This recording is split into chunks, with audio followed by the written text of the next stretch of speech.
Welcome to the Cayman's Island podcast, where we talk all things San Francisco 49ers. I'm your host, David Cayman.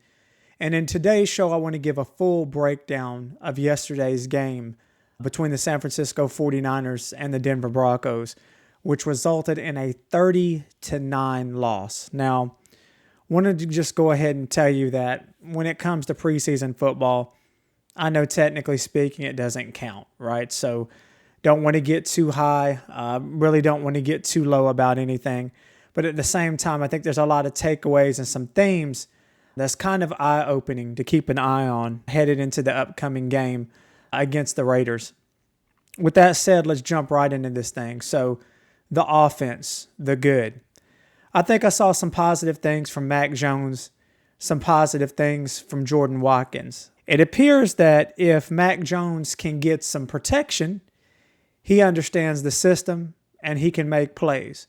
I like the way he processes information. I like the way he makes quick decisions and gets the ball out. One thing that was, I guess you could say, not so good is that we found out, and it's no surprise to anyone, is that Mac Jones simply is not mobile whatsoever. He's kind of a statue back there. I would even go so far as to say, man, I would like to see him and Jimmy Garoppolo in his prime run a 40 to see who's faster, but that's really beside the point. The point that I want to make is that in the beginning, that first quarter, the first drive, he had definitely some good throws, threw the ball with zip, threw the ball with some anticipation, hit Jordan Watkins on that just filthy dime for 50 yards. Everything looked good. Well, then all of a sudden, when you get some pressure in my man Big Mac's face, that's when he kind of folded a bit like a piece of paper. Okay, and we'll get into Spencer Burford here very shortly. And the play that was for me a big time struggle, and I don't know if it's because our line started to break down and he started feeling some of that pressure, but on the route where, for whatever reason, Jordan Watkins, didn't cut back, didn't fight to the ball, I feel like he could have. It looked like maybe a timing issue. Maybe he just completely ran the wrong route. I'm not quite certain what happened on the play, but when the ball was thrown, I feel like Jordan Watkins could have helped my man Mac Jones out a bit in trying to fight and get back for that ball before it was ultimately intercepted. In my opinion, I don't think Mac should have thrown the ball. I really don't. I understand that it's preseason and maybe he just tried to force something and make something work, but there were also a few routes there, a few plays where I feel like maybe Jordan Watkins just didn't run the right route or didn't fight back to the ball too much. But I would say another good thing, I think Jordan Watkins is going to be okay. He's young. He's a rookie. He's definitely got some learning to do. I mean, for all intents and purposes, if everybody were healthy, how many snaps would Jordan Watkins even get? So this is really the time in the season for him to go out there and get some reps. I will say that if Jordan Watkins wants to get some significant playing time on the field, he's going to have to learn how to break on his routes, follow and finish, because that's something that's just an absolute must and a requirement for this offensive system, along with blocking, right? It's the little thing, it's the intangibles, it's the timing that the system's predicated on, right? If that would have been Brock Purdy last night, Brock is going to release the ball before Jordan Watkins even has his head turned. So it's imperative for Jordan Watkins to work on that route tree and be where he needs to be when he needs to be there. Another bright spot, man, Corey Kiner. I thought Corey Kiner, man, did a really good job. He's kind of got above average everything. He's got like above average speed, vision, little hop in a step, little jump step. I like what I saw. I believe he had 10 carries for 40 yards, led all Niners in rushing. I'm very excited about that, especially due to the amount of injury that we have, right now at running back. We got Christian McCaffrey. He's healthy. He's fully ready to go. But everybody knows it's no secret that the Niners are going to try to definitely lighten his load a bit more this season. And just based on what we're seeing from Isaac Guerendo, man, will he be able to hold up a full season whatsoever. Now he's out with the shoulder injury. I mean, he's got lightning speed, but availability is the best ability. So if he can't get out there, who knows what's going to happen with that, right? So I'm very excited, about Corey Kiner. I know we just signed Jeff Wilson Jr. Man, he's almost 30 years old. I'm not quite certain what he can give us other than some depth. Patrick Taylor, man, he looks super swole out there. I don't know what he's doing in the weight room, but it's definitely showing this year. I like on the touchdown play, that little quick burst that he showed to the sideline, man. That was a side of him I didn't even know he had. So as far as a bright spot, I think running back depth might not be as bad as I originally thought. Really looking forward to this next preseason game to see what the running backs can do. Now, the bad on offense.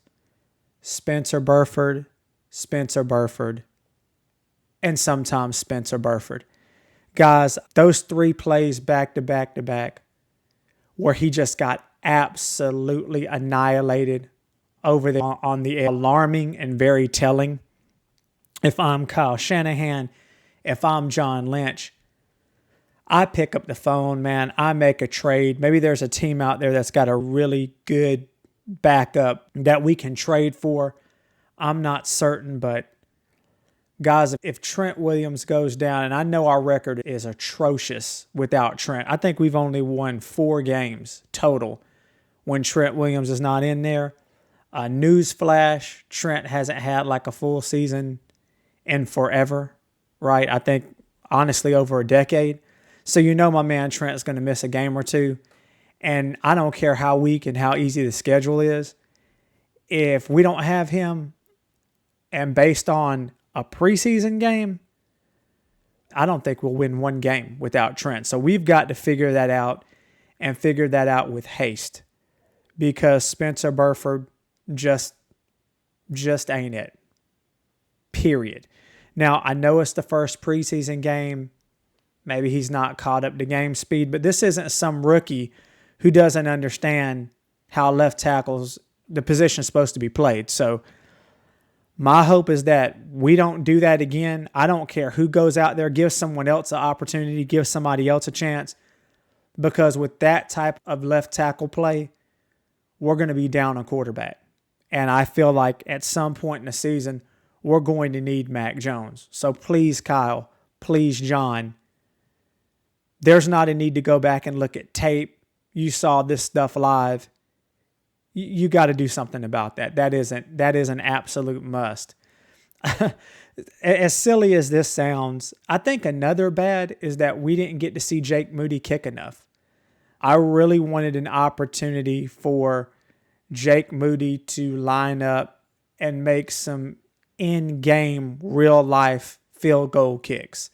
I do not want to be in a situation first week of the season in Seattle, game-winning field goal, and this guy blows it, right? I want to see Jake Moody make some kicks under pressure situations in the preseason so we know if we need to get that guy out of there. I've said it before. I do not want Jake Moody to lose his job, but perhaps a change of scenery for both parties would be a good thing, right? We need to see what Jake's going to do. We do not have, this team is not, the 2023 49ers are not walking through that door. We need every single piece of this team intact that can help us win football games. So if it's a better field goal kicker, there are kickers out there. This isn't like a left tackle situation. We can get somebody to come in here and consistently make kicks. So I would say overall bad, I guess you could say disappointment. Man, I really wanted to see Jake Moody. Get out there and do some things. On the defensive side of the ball, man, I cannot be more happier. I am so excited. Again, guys, I know the score ended 30-9 and it looks awful. But if you really watch the game within the game, when the Broncos threw out their starting offense, I mean, I'm talking about, the fact that they had their starting quarterback out there, the fact that they had some starting pieces out there and we had nothing but backups. And Robert Saleh dialing up those pressures, man, dialing up those blitzes. I already feel better knowing that we're going to mix things up. Things won't be so vanilla, sitting back in zone and allowing teams just to pick us apart, man. We really put some heat on Bo Nix. And if anybody paid attention to the Broncos last year, they made the playoffs. They were a very solid team, man. Bo did some very good things. I was kind of concerned that he was going to carve us up. I actually could have seen a 30-9 score, but really a lot of that scoring being done in the first quarter. And we really honestly locked him down. Of course, it's preseason. They're not going to show all of their wrinkles. I get that. But the guy's mobile. The guy's got an arm. He understands that system. He understands that offense. And we made him look pedestrian out there. So I'm super excited about that. And I think a lot of that has to do with Robert Saleh, his scheme, the way he moves guys around, kind of in what he does. Players. I think, man, CJ West did a really good job. One play in particular, it might have even been the first play I really locked in and focused on him. Immediately splitting a double team, forcing the running back outside. We're able to get that tackle. I'm going to say this. If this is how this kid is going to play, please, Kyle, please don't sit this guy because he's a rookie on the bench for a year. The man can play. He's shown it he's shown it in training camp. He's shown it in the joint practice. Let this man get out there and play. He's doing his job and doing it well. I don't care that he's a rookie or not, man. Let him get out there. Go ahead and let him contribute. Tatum Bethune. Man, Tatum looked really nice out there, flying around to the ball, making plays. Makes me feel very good to see him play linebacker the way he played in last night's preseason game. And the reason I'm highlighting Tatum Bethune more than likely is how bad Nick Martin looked. Guys, I have to be honest. There were times I was keying in on Nick Martin, and maybe it's first game jitters. I don't know what that was. I saw him play some in college, and he looked like he at least knew what he was doing on the field. Man, last night he was everywhere, missing tackles in the wrong space. There was actually one play, and I can't remember which play this was, but I actually rewinded it because he was just like spinning around in circles. I don't know what happened, if there was some confusion on the defensive play call or something like that, but I mean, he looked legitimately lost, like he didn't even know where to be at all on the field. Again, not trying to get too high, too low because it's preseason. I can see me having some nerves or being a bit nervous in my first ever bright light real game action for sure, but I will be watching him on defense every single play in next week's game because I hope that was just that game and he locks in and he does better because he's going to play like that. Robert Saleh's not going to let him touch the grass. So really hoping that Nick Martin can do better next week. Chase Lucas, man. Chase Lucas did really good. I was impressed. To be honest with you guys, I mean, outside of hearing a little noise about what he was doing during camp, and I really honestly forgot he was on the team, but man, he was making play after play, really with boldness in his attitude. I was extremely pleased with what I saw from Chase Lucas. That gives me some hope for defensive back depth, which is another area of concern. Darrell Luter Jr. had a nice pass breakup as well that I enjoyed in the corner of the end zone that was thrown. I believe it was by Stidham that he was able to break up. So I was really happy to see that as well. I already can tell a couple of things, and this is just theme-wise overall takeaways for the game. Throw the score out. I could care less if it was 100 to 100 or 0-0. Immediate impacts that I'm seeing is that if we can block for Brock Purdy, I think we're going to do okay this year. I really do. I think that we're going to actually be okay when it comes to receiver, playmakers, and we'll progressively get good, or better, I should say, throughout the year. So I think we'll be good there. I think that the running back depth is I'm not as panicked as I was, because I have to remember, right, this is a Kyle Shanahan system. Raheem Mostert is a prime example. Eli Mitchell, when he could stay healthy. It just appears to me that Kyle, for whatever reason, is a run scheme genius, and he's always getting guys in here that fits his system to be productive and effective. And that's going to show, and that does show. Blocking is a concern. We got to we have to get that buttoned up. If we do, I think we're going to be okay there. Robert Saleh. If you guys didn't notice a completely different feel last night to the defense, even with backups, you're not paying attention. Robert Saleh's back. He's bringing that energy. Guys are fired up. Guys are flying around. Guys are making plays. We're good there. Even on special teams, right? Even on special teams, you could really tell that we've got a punter, knows what he's doing. I don't know about Jake yet. We'll find out about Jake soon, but guys are out there. They're lined up where they need to be. We actually have some decent return yards.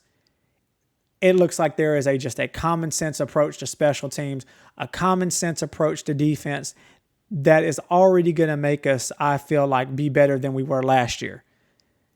On top of having what I believe is a obviously easier schedule than last year. Okay, so those are definitely some of the themes overall that I took away from last night's game. Tell me what you think in the comments. Were there any other players, any other themes that stuck out to you? As always, if you like what you saw, please remember to like and subscribe. As always, take care and be blessed.